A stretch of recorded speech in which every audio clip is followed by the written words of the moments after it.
Hello সবাই, স্বাগত জানাচ্ছি দৃষ্টি 24 এন্টারটেইনমেন্ট সেগমেন্টে। সাথে আছি আমি জ্যোতি। আমাদের আজকের টপিক, ঢালিউডের নায়িকাদের মধ্যে কে পাচ্ছে কত পারিশ্রমিক। প্রথমেই দিঘি। শিশু শিল্পী হিসেবে লম্বা সময় ধরে কাজ করেছেন দিঘি। কয়েক বছর হলো নায়িকা হিসেবে অভিষেক হয় তার। জানা গেছে বর্তমানে তার পারিশ্রমিক 4 থেকে 5 লাখের মধ্যে। পূজা চেরি। 7 বছর আগে নায়িকা হিসেবে যাত্রা শুরু করেন পূজা চেরি। একসময় বেতনের হিসেবে 3 লাখের মতো সম্মান পেয়ে থাকলেও জানা গেছে বর্তমানে ছবি প্রতি 10 থেকে 12 লাখ টাকার মতো পারিশ্রমিক দাবি করেন এই নায়িকা। পরিমণি।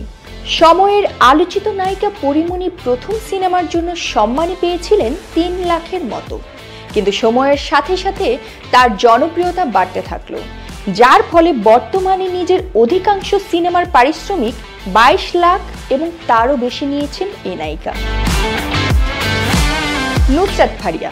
আলোচিত এই নায়িকা প্রথম সিনেমাতে সম্মানী পেয়েছিলেন 6 থেকে 7 লাখের মতো, কিন্তু সময়ের সাথে তার পারিশ্রমিক বেড়ে 12 থেকে 15 লাখের সমানও পেয়েছে।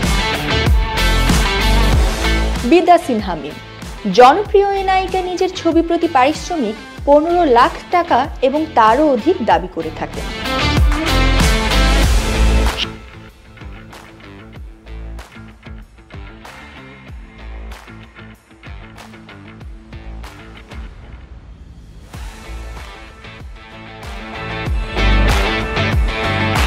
তমা মির্জা। সুরঙ্গ সিনেমা দিয়ে রাতারাতি জনপ্রিয়তা লাভ করেন এই নায়িকা, যে কিনা বর্তমানে ছবি প্রতি সম্মানী নিচ্ছেন 10 থেকে 15 লাখের মতো। অপু বিশ্বাস। বহুল আলোচিত নায়িকাদের মধ্যে একজন অপু বিশ্বাস। নিজের ক্যারিয়ারে সুন্দর সুন্দর সব ছবি উপহার দিয়েছেন এই নায়িকা। একটা সময় 15 থেকে 20 লাখেরও মতো পারিশ্রমিক নিতেন ঢালিউড নায়িকা অপু বিশ্বাস।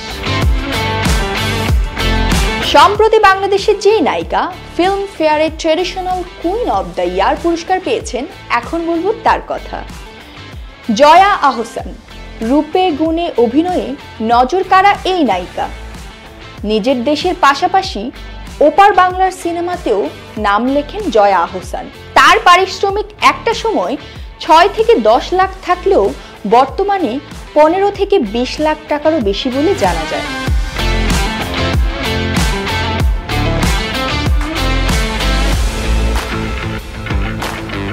আমাদের আজকের সেগমেন্ট কার কাছে কেমন লেগেছে তা অবশ্যই জানাবেন কমেন্ট বক্সে। অ্যান্ড এরকম আরো ভিডিও পেতে চোখ রাখুন দৃষ্টি 24-এ।